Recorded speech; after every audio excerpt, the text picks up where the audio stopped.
Amuk Jaya Brata Surabrata dalipun saking Pati Singa Kumbang Raja saking Ludriya. Ora miyake Dewi Sangga Langit Binarma saking Prabu Klana Sawandara kang mijil saking Bantarawit.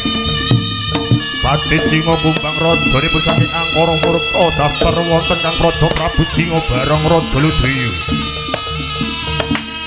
Deraken patem boyo kang geger kutha Kediri wonten kang arane Kusmani Ayu kang sedulur Dewi Sangga Langit.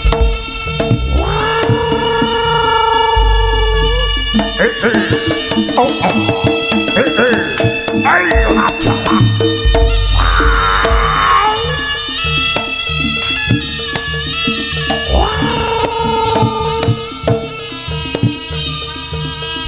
Ora nyonyong kota praja kang para mantri kang sampi nandhang gondrong. Ujilang iblis latat iblis keparat.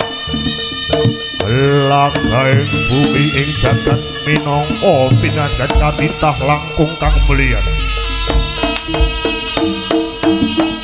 Pati Singa Kumbang Raja Ludaya ora nyanyaka dherekaken patem boyo Raja Kediri.